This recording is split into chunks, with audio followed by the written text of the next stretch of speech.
Good morning, everyone. Good evening to you in France, Danielle, and good afternoon to all our audiences in the United States. Thank you for being here today at the Smart Research Symposium.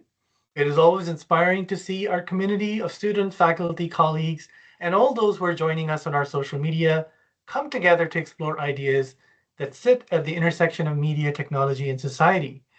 For those of you who are joining us for the first time, the Smart Lab, or the Social Media Analytics Research Team Lab, is committed to understanding how digital platforms, data, and audience behaviors shape modern communication. Our work spans audience engagement, AI-mediated communication, marketing, business, digital inequality, to name a few areas. What makes this space special is the collaboration between students and faculty who work side by side, asking meaningful questions and producing research that is both rigorous, timely, and deeply relevant to the world beyond campus. Even like today's symposium reflects the core mission of the Smart Lab. They give us a chance to spotlight emerging research, exchange ideas, and build community across disciplines. As you know, Dr. Danielle, I'll be introducing in a few minutes, is from the School of Marketing at the University of Angers. And here we are in the Scripps College of Communication at Ohio University. It is my pleasure now to introduce our distinguished guest speaker for the Smart Research Symposium, Dr. Danielle Erickson, who's an associate professor of marketing and whose scholarship in intercultural management, experiential marketing, and phygital retailing has shaped conversations in top international journals. Her work bridges cultures, technologies, and marketplace behavior, offering a nuanced understanding of how people experience brands in an increasingly hybrid digital and physical world. The title of our talk today is Exploring the Impacts of Generative Engine Optimization, or GEO, on brands and consumers. Over to you. Please join me in welcoming Dr. Danielle Erickson. Thank you very much for that presentation, Dr. Khan. It's a pleasure to be here. And it's always a pleasure to give these presentations to you and to your students at Ohio University. So yes, I'm going to go ahead and share my screen, and I'm going to talk a little bit about consumer behavior, brands, and the impact of Gen AI. And then we're going to take a look at how companies and brands can, through the better understanding of Gen AI, increase their visibility and increase their engagement with their customers.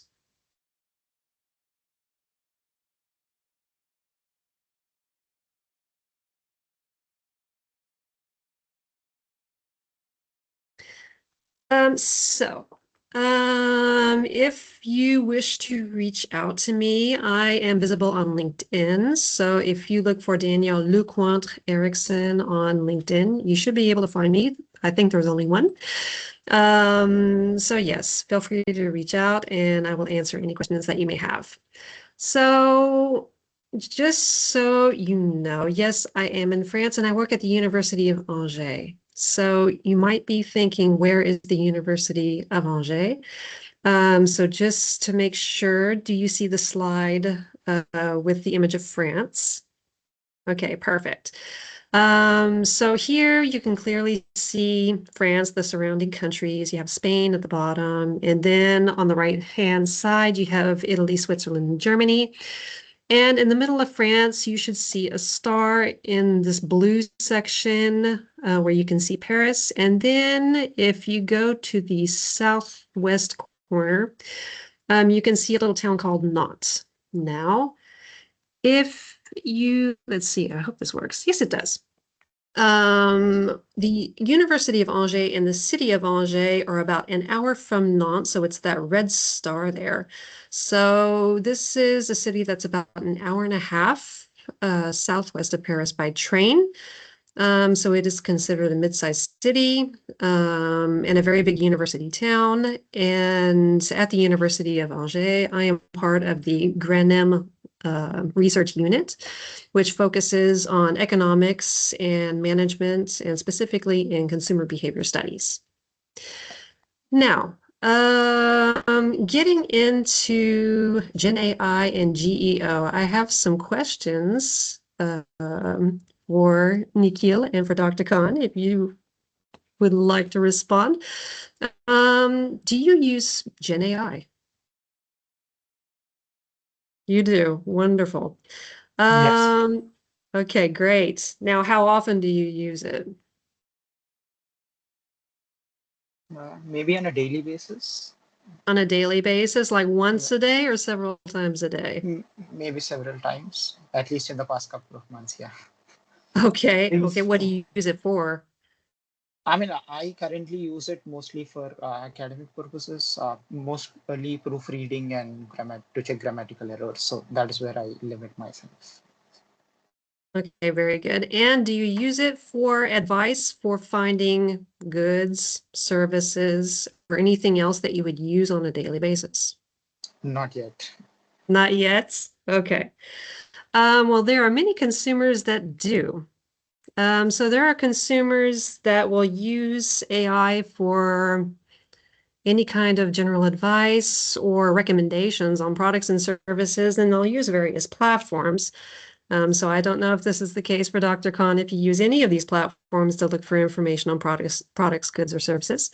So consumers will use AI on AI platforms like ChatGPT or Perplexity. You can also use the AI engines on Google. You can also find consumers that will look for information through various social media platforms such as YouTube and TikTok.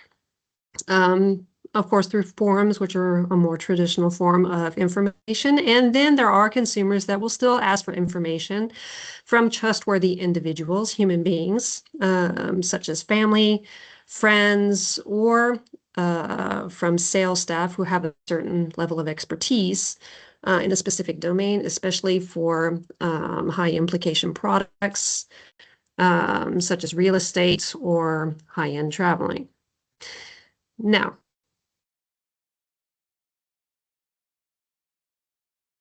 let's get into how Gen AI impacts consumer behavior and brands. Now, what's really interesting is that this is an up-and-coming research topic. There aren't that many publications so far on how generative AI impacts consumer behavior.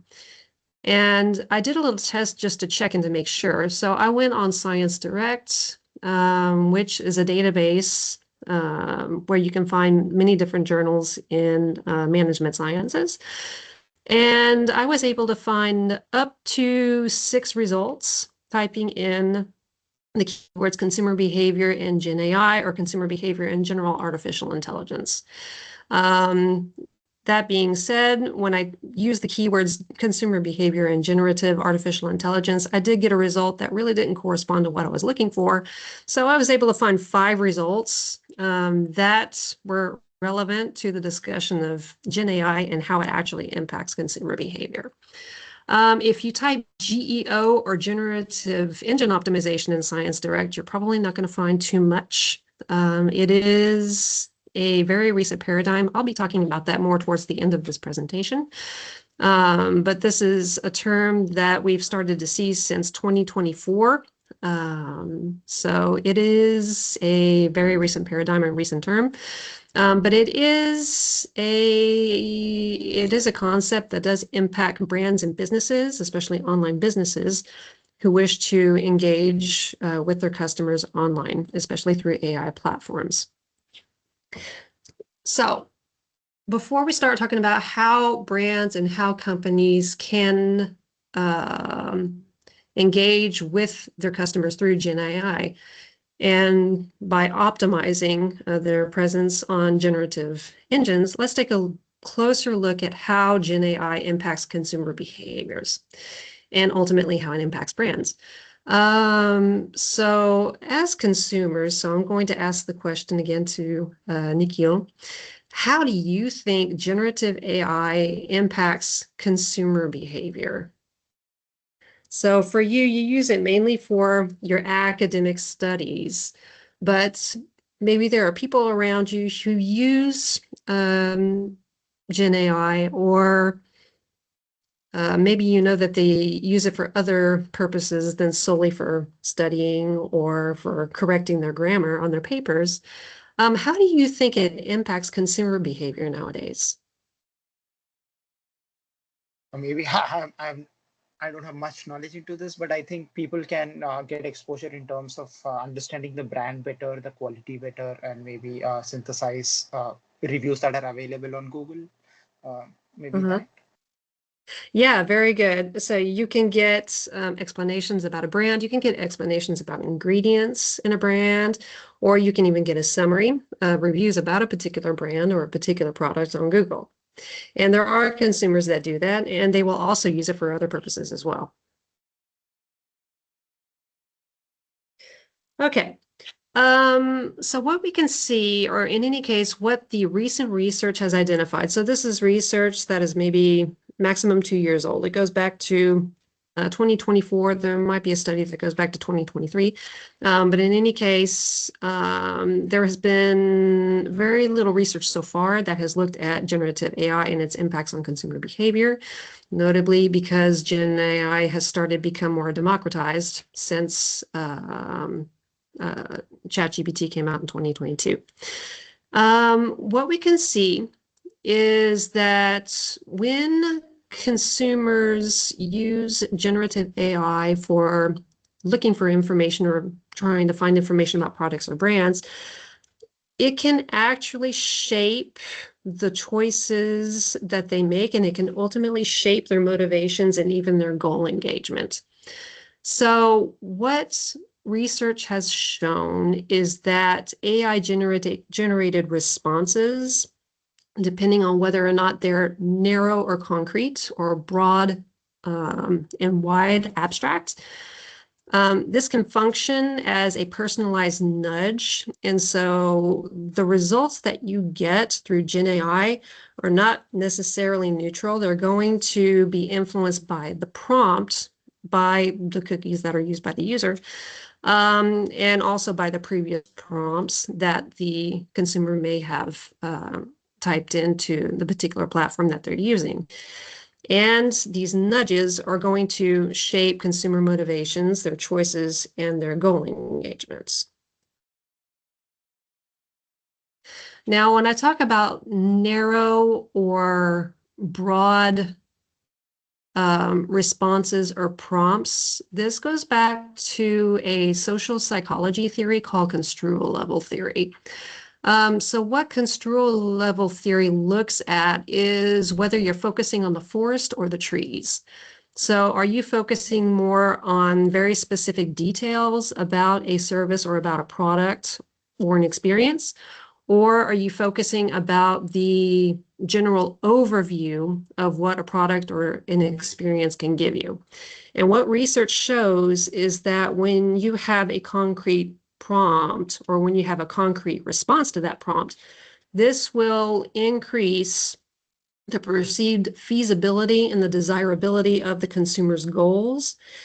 And that will make the consumers feel more empowered and even more motivated to act on those goals. So in other words, when you have a concrete response, it's going to give the consumer better visibility, and it's going to make it easier for the consumer to project themselves into that particular situation, and it's going to make their goal seem easier to achieve.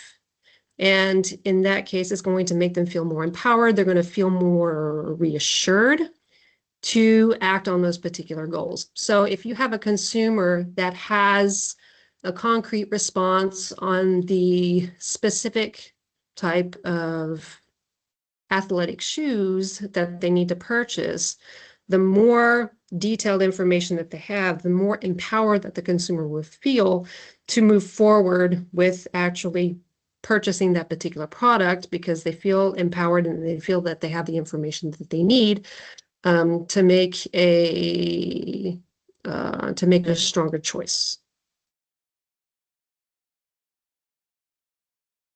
What we've also seen is that with these particular responses through generative AI, It will influence motivation even before you initiate a particular goal.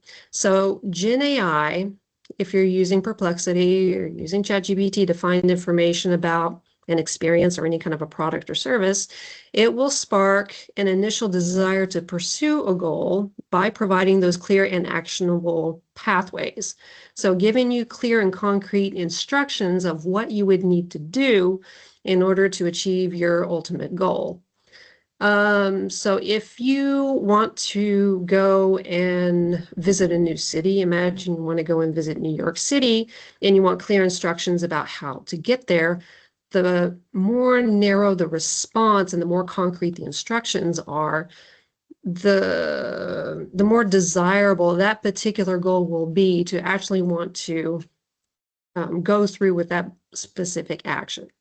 So Gen AI has been shown to have a strong influence in that pre-decisional phase of the customer journey. So a customer journey is made up in that pre-decisional phase where you're making a decision about moving forward with a particular action.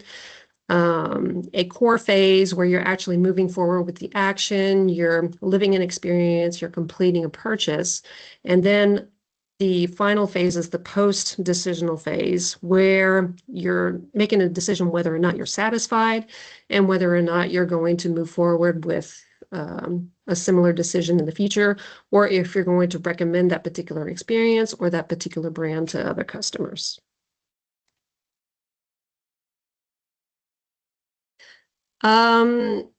Research has also shown that Gen AI-driven choice architecture, so how it shapes individuals' choices, will impact empowerment, but it will also increase the risk of dependency on the particular platform. So a few months ago, there was a study that came out by MIT. I'm going to assume that you heard about the study by MIT showing the impacts that it can have on the human brain. Basically, it's going to impact how you think it's going to impact your critical thinking skills. And for consumers, there is that risk that anytime you want to get any information about a particular product or a particular experience, you're going to automatically go into ChatGPT. You're not necessarily going to take the time to reflect about what you actually want or what you're looking for. You're just going to go on the AI platform and you're just going to ask the platform to do the work for you and find the product that it thinks would be the best one for your particular needs. So the recent literature is showing that Gen AI can simplify the complex decisions because you're not critically thinking about them, but in turn, that can increase the risk of becoming dependent on that particular platform.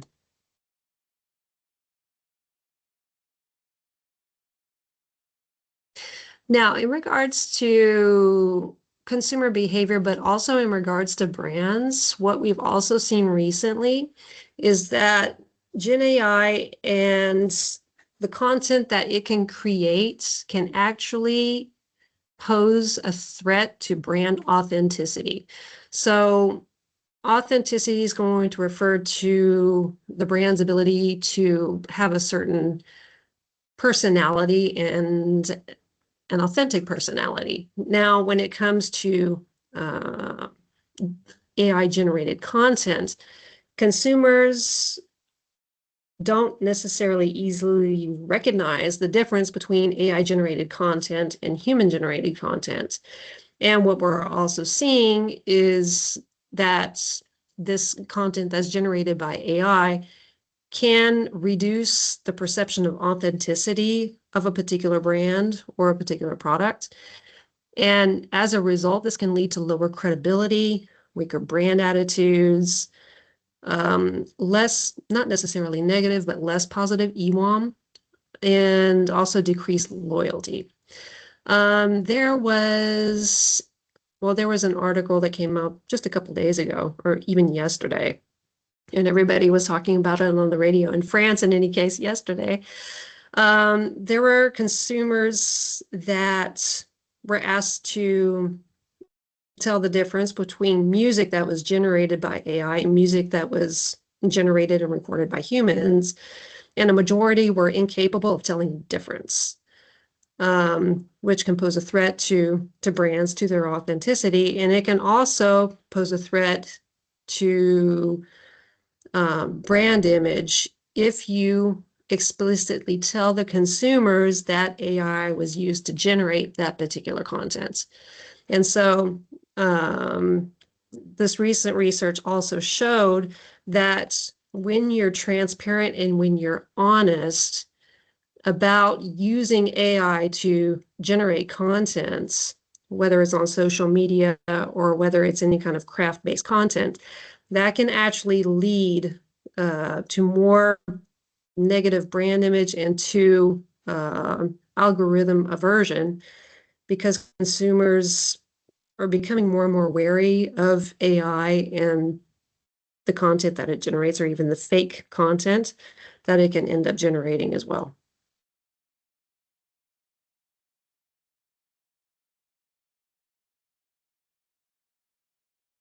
What we can also see in regards to consumer behavior and human AI interactions and collaborations is that negative aspects of Gen AI and how it's used can be reduced, it can be moderated.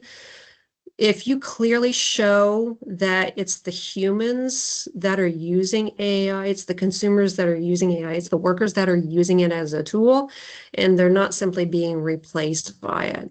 So as a brand or as a company, you can reassure your customers and your potential customers, if you can show the general public, and if you can show your customers that there is a positive use of AI, but it's not AI that's replacing human beings or human creators. It's simply used as a tool in order to improve something that already exists or to create something that is nonetheless a human creation.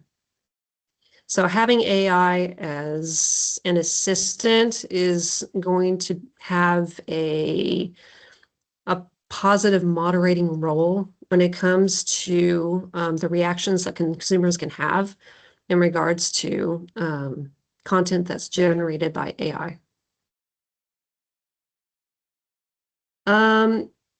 As I was saying earlier, transparency is important, and this is also going to become an issue in years to come in regards to legal policy, how you use AI and how you accurately disclose your use of AI. Consumers nonetheless are weary when they know that they're being confronted with AI or AI generated content. So it's very difficult, especially in 2025, to tell the difference between AI generated content and human created content. But when you're transparent about it, consumers can be a little weary about the fact that they are using, or in any case, consuming this AI generated content. So as platforms and regulators increase this transparency around this content, brands do have to prepare for heightened consumer sensitivity. So just simply disclosing the use of AI can trigger certain issues in regard to authenticity. So future research will probably need to take a better look at how brands and how companies need to disclose their use of AI and how they use it for generating content, so that they can avoid that backlash of consumers possibly averting the use of that particular brand, or having less positive EWAM in regards to that particular brand because they are openly using AI to generate contents.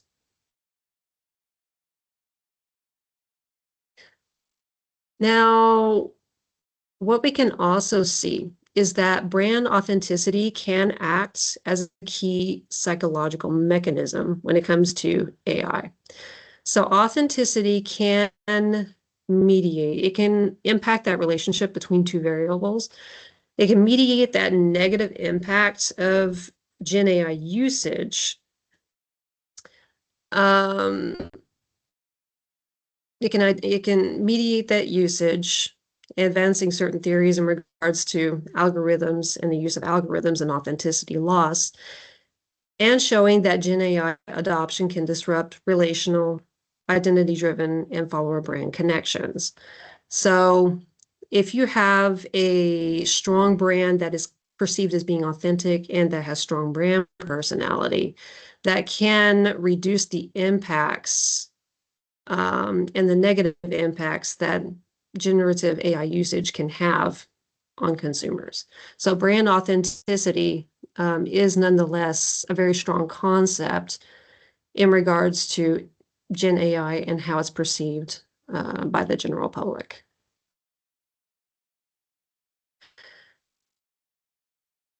A lot of consumers today are still excited about AI, so a lot of consumers are scared, especially in France. We're very risk averse in France.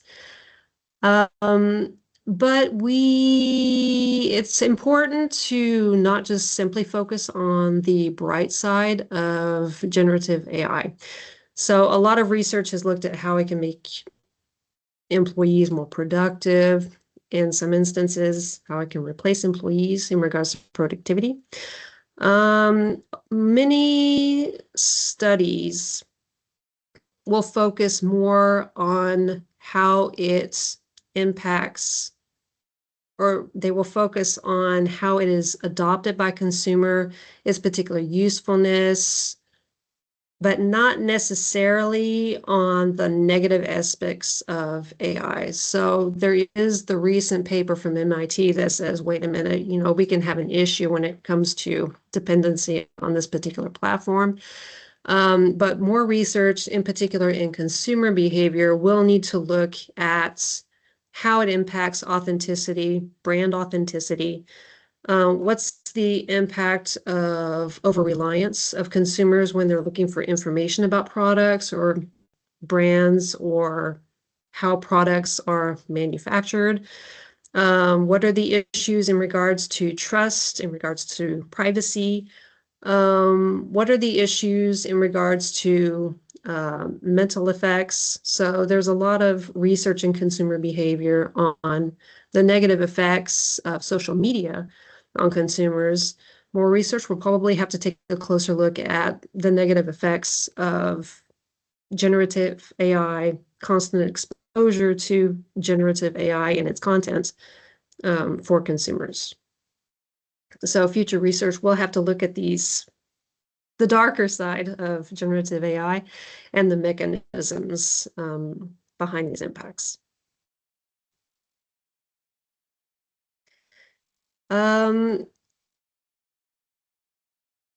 Future research will also need to continue to move forward in looking at the customer-centric framework of motivators and deterrents in regards to generative AI, how it's used, and how it's perceived. So research in the past 20 years, 25 years in marketing has started to focus more and more on the customer. It's starting to be more user-centric and more consumer-centric. And research looking at the various impacts of generative AI and content or even products that are generated by AI will need to continue to look at what are the impacts of familiarity with that particular platform, with that particular process. What are the impacts of expertise? If you have a customer that has a certain level of expertise that may be stronger than another consumer's level of expertise when it comes to generative AI and how it works, how does that moderate the different relationships that you can have?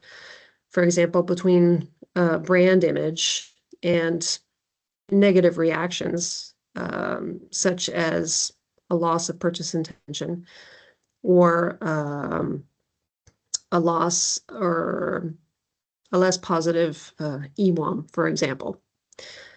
And it'll be important to look at all of these aspects in different sectors, such as, of course, commerce, but also tourism and hospitality. how Gen AI will impact consumers' ability to find these experiences and get information on experiences in different tourism sectors or hospitality sectors, and what are the different mechanisms behind this and dissatisfaction. So one of the projects that I will be working on in the months to come is looking at pain points in phygital tourism contexts.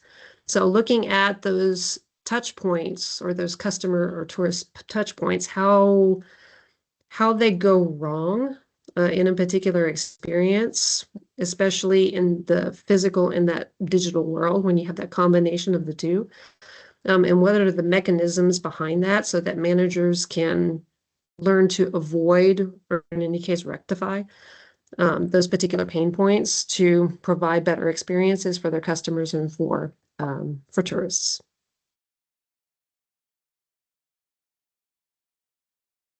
Generative AI adoption does not uniformly improve brand perceptions, and it can even weaken authenticity, and it can weaken brand image.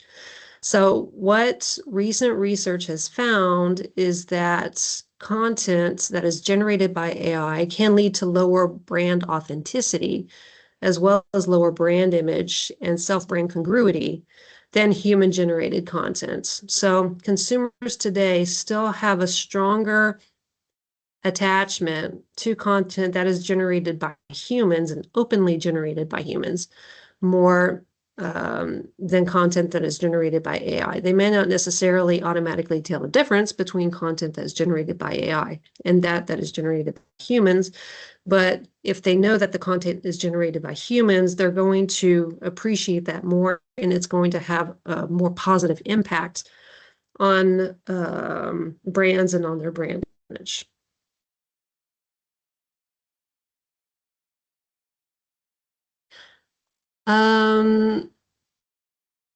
What we've also seen, or what has been identified in the literature, is that with no AI content, authenticity, image, and even congruity are all significantly and more evenly drive behavior, which would suggest that the human communication supports holistic brand evaluation, such as sincerity, warmth, credibility, and quite possibly authenticity. And what this particular study indicated was that on the opposite side of the spectrum, Gen AI prompts more cautious and narrow identity-anchored processing. So it would be, future research is going to have to get a better understanding of what is the overall holistic impact or impacts of AI content or non-AI content for these particular brands.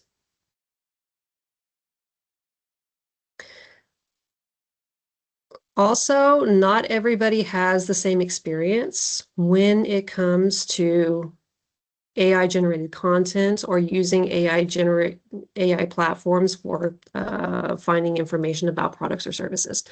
So more research will need to be done in the upcoming years in regards to what are the different moderating effects of consumer traits, of particular context, of algorithm prediction characteristics, of algorithm design. What are the impacts of these different situational and personal factors? And how does that impact the relationships that you could have on usage or non-usage? What are the impacts that it can have on purchase intentions, on the intention to recommend a brand, a product, etc. So there's still a lot to be done when it comes to AI and AI algorithms. Now, all that being said and done, consumers are using AI platforms more and more to find information about products, about brands, about experiences, especially before experiencing them. So before ChatGPT, consumers would go on Google and they would look for information on, especially for services and experiences, because it's difficult to go and try out an experience before you actually purchase and consume the experience. Consumers now are taking the easy route, if you will, and they are going on ChatGPT and they're saying, okay, what can you tell me about this particular brand, product, experience? So as for the managers of e-commerce businesses, it's important to have an understanding of how you can actually capture your audience's attention and how you can engage with your audience through these different platforms. And there was a paper that came out just last year talking about GEO that indicates that the current practice of optimizing your website for search engines is still a necessity, but at this point, it's insufficient for creating visibility for your customers, especially in these AI platforms. And so this study that came out, which was actually at a conference, I think in August of last year in Barcelona, they came up with the paradigm that they labeled generative engine optimization. And the explanation that they gave about how it works is the following. So if you go into your traditional Google search engine, what's going to happen is you're going to type in keywords, and the engine is going to try to match web pages and documents and any content that it has access to. Is going to match it to those keywords. And when it comes to generative engine optimization, that's not going to be sufficient in order for the engine to give the consumer or give the user what they're looking for when they type in a prompt. So when it comes to GEO, what's going to happen is the consumer is going to type in their query, their prompt, and then the engine is going to reformulate what the user typed in. So it's going to interpret, if you will, what they actually typed in. And then it's going to look for information. It's going to look for, ideally, summaries of this information that it's going to produce and spit back out, if you will, at the consumer or at the user, so that they have an understanding of what that particular response is. And there are techniques that are recommended to help businesses in particular help these generative engines to more easily identify these summaries of information and to give that information to consumers, and therefore to increase the visibility of these businesses to potential customers. So the example that these authors give is the example of things to do in New York, and especially for a pizzeria. So in a traditional search engine, if a user simply types in, what are some of the things that I can do in New York, it's going to identify the pages with the keywords that are going to match up the most with that particular, with the keywords that you typed in the taskbar in the search engine. When it comes to GEO, if a pizzeria in New York City wants to appear, or in any case, improve the probability of being cited by a generative engine, they're going to have to use various techniques in order to make sure that when the generative engine is going to propose the summary of the things that you can do in New York City, going to this particular pizzeria is going to be one of the top things that you can do when you go to New York. So what this study shows, and among the recommendations that they gave, first is that you have to help the generative engine provide these summaries. So when you type in a prompt in ChatGPT, it's going to give you a summary of particular results. So if you already have that summary available somewhere on your web page or on a blog that's on your website, you're going to increase the probability that this summary is going to match the context of the prompt that was typed in by the user or by the consumer. So it's important for businesses, especially e-commerce businesses, to make sure that they give context and that they use natural language when they are optimizing their websites and optimizing their blog pages for their customers. Simply using SEO will no longer be sufficient, especially if you want to appear in responses that are generated by Perplexity or by ChatGPT. Another recommendation that's given is that you have to have an authoritative tone. So you have to prove to the world, to ChatGPT, that you are an authoritative figure when it comes to this particular topic. You are the master when it comes to this particular type of pizza, if you own a pizzeria, or you have a particular kind of expertise. So you have to have the authoritative tone. You have to have the vocabularies that's necessary to prove that you have that credibility and expertise to the individual that's looking for information on that service or that product. Another recommendation that's important is making sure that you have citations from experts on a particular topic in line with your business or in line with your brand. So if you are an expert in makeup, for example, if you have a quote from a dermatologist that says that your makeup is hypoallergenic, this will be a factor that will improve the probability of your website or your particular web page being more visible in generative platforms like ChatGPT or Perplexity.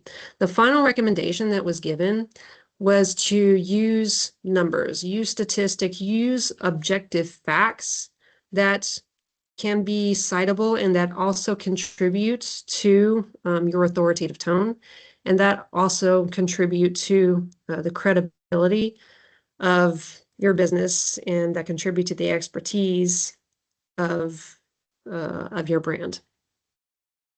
And to finish on that, I'm going to give you an example of a query that I typed into ChatGPT. So this is a simple query that any consumer could type in. So, okay, I have fair skin. I could probably get skin cancer.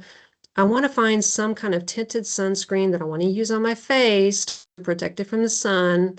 But I already know that some products are going to dry out my skin. So I've already done that pre-research or that research in that pre-decisional phase.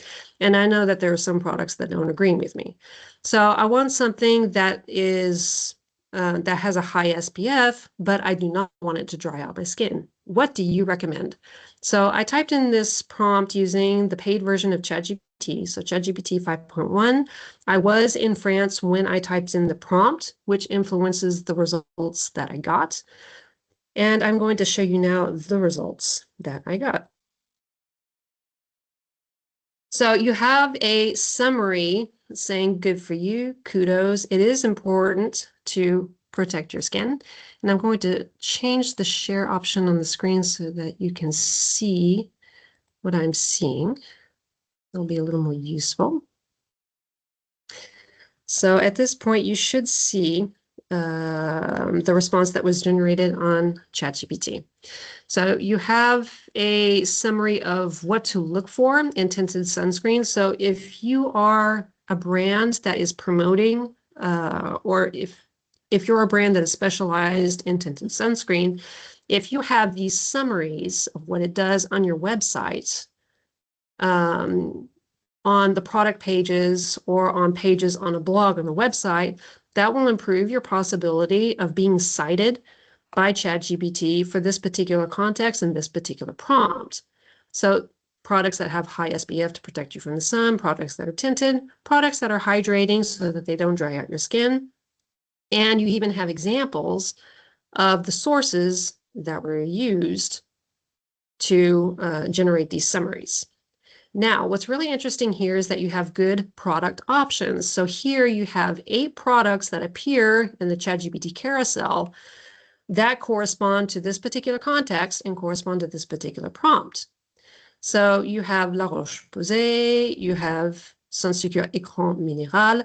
You also have the price, you have the location of where you can find the particular product. And if you click on the link, you even get more information about the different stores that carry this product, the price, and you even have information on the availability of the product, information about the delivery options for the products, as well as potentially the price of the delivery of the product. As well as what's also important is that you can also see several images. So for a business, providing several images on your products, that will also increase your probability of being cited in the responses that are generated by AI platforms like ChatGPT. Also, making sure that you have an up-to-date feed on your products and making sure that you have an up-to-date feed into AI platforms like ChatGPT. That will also increase your probability of your products being cited on these platforms. And then you have the summary and the links to the particular products. And then you have a summary of suggestions of how to use the product and even a few additional notes of what the product does. And it gives you further information that's still in context with the original prompt that was typed in at the beginning. So making sure as a brand and as an e-commerce business that you have up-to-date information, that you have detailed information that nonetheless uses natural language. All of these various tips, and also having an understanding of what the impacts can be of using AI or using content that is simply generated by AI and not necessarily by humans, having an understanding of the impact that that can have on your consumers and on consumer reactions. All of these different elements will help managers get a better understanding of how they can improve their businesses and how they can improve the visibility of their brands and the perceptions of their brands on the web, on the internet, and now on AI platforms like Perplexity or ChatGPT. So thank you very much for listening to me. I hope you got some information out of that, and I'm willing to answer any questions that you may have. Thank you, Dr. Erickson, for such a rich and thought-provoking talk. I think that was a lot of interesting and useful information. I'll open the floor for questions. I have a few questions that I've noted down, but Nikhil, if you have any questions, please go ahead. Yeah, I mean, it's not a question, but I just want to add something. Again, thank you, Dr. Daniel, for the wonderful talk. I mean, it was very interesting for me to look at how generative AI is being used by both brands and customers. So I can just briefly tell about my dissertation topic. My dissertation looks at women entrepreneurs in India who use Facebook and Instagram as a platform to sell apparel. So they use the live streaming option on the platform, and they build their businesses and they try and create an entrepreneur identity for themselves, and they come from rural backgrounds, so they do not have much tech expertise, let's say. And since I'm analyzing my data, one thing I realize is almost all of them want to make their businesses offline. They want to move from the online side of the world because of a couple of things. One, they have understood that visibility today completely depends on the algorithms, and they do not have, let's say, the expertise that is required, and going offline would negotiate these pressures, or let's say the digital stress that they encounter. But from your talk, and since global north always dictates what the south would do, let's say in the coming decade, how would you think of them moving into the offline world, and then the offline world is also becoming more and more technologically oriented in terms of the algorithms, let's say the visibility part that you are speaking about, because consumers are also moving into the aspect of using generative AI. So any thoughts on that? So that's a very interesting comment. So yeah, there are, even before businesses started doing more and more activity online, there were some businesses that I met over the years that had nothing to do and did not want anything to do with the internet or selling their products or services online.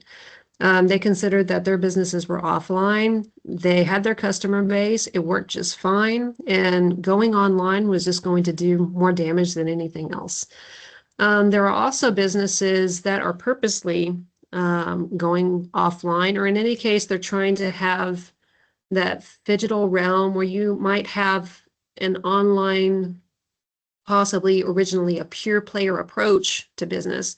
But a lot of those online businesses are starting to move at least part of their businesses offline, because there are potential positive aspects of doing business offline and doing traditional selling. Customers can actually talk to a real human being. Customers can actually test a product, taste a product, or experience a service that they cannot get through an online platform.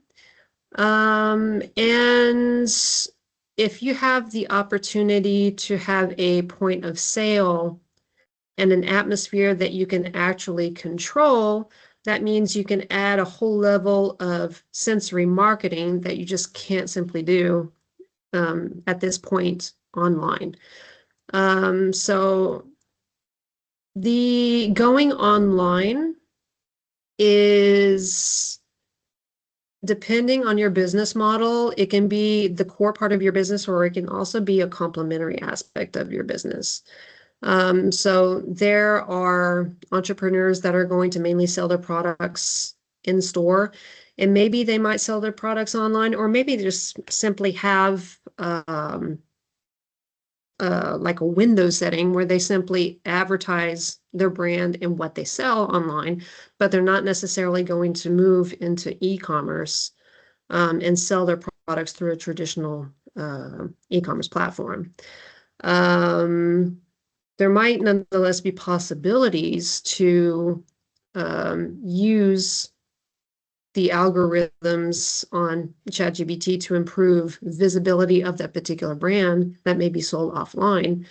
But depending on the business model, there are many different ways of selling your products, whether it's mainly online, mainly offline, a phygital combination of both. So that really does depend on the product, the brands, the customer base, and the entrepreneur's personality as well.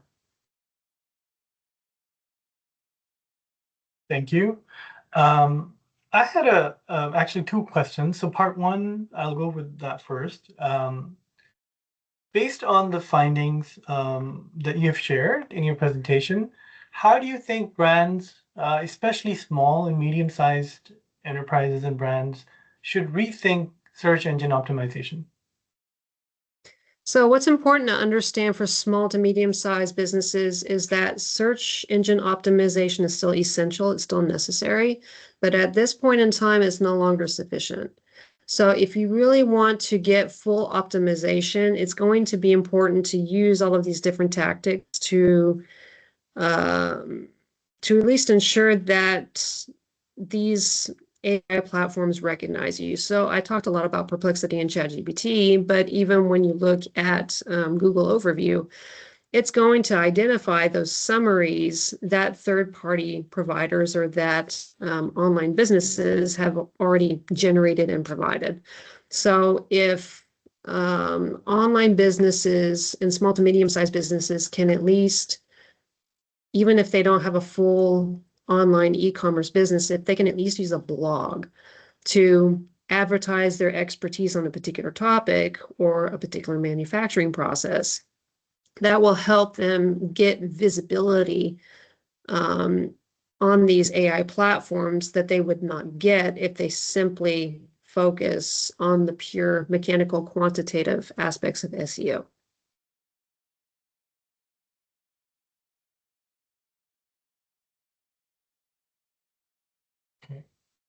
So a related question that would be, thank you for that.